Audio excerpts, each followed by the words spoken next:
नमस्कार मंडळी, कसे आहात? जर तुम्ही पुजारी असाल आणि भारतात पौरोहित्य करत असाल आणि तुम्हाला अमेरिकेत येण्याचं स्वप्न असेल तर हा रील तुमच्यासाठी आहे. तर येस, मला बऱ्याच जणांचे प्रश्न आले होते की ताई आम्हाला अमेरिकेत यायचंय, तर अमेरिकेमध्ये काही चान्स आहे का येण्याकरता?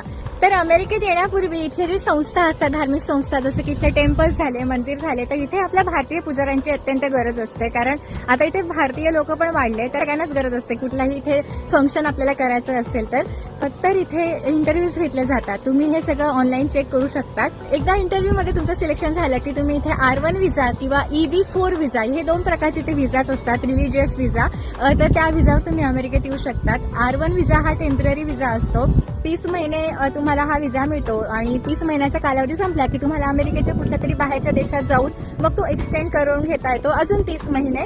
परंतु तुम्ही EB4 वर जर आला तर तुम्हाला ग्रीन कार्ड साठी सुद्धा इथे अप्लाय करता येतं. इथे तुम्हाला भरपूर प्रकारचे जॉब्स सुद्धा मिळतील. त्याच्यासाठी त्यांच्या काही क्रायटेरियाज असतात, जसे की ऍटलिस्ट 2 वर्ष तुम्ही भारतामध्ये किंवा भारतातल्या कुठल्या तरी अशा पूजेशी रिलेटेड संस्थेमध्ये किंवा मंदिरात, मठात, समाधीत काम केलेलं असेल तर तुम्ही त्यासाठी इथे पात्र ठरतात. इथे तुम्ही अप्लाय करू शकतात आणि मग या थ्रू अमेरिकेमध्ये येऊ शकतात. अमेरिकेत सुद्धा इथे खूप स्कोप आहे.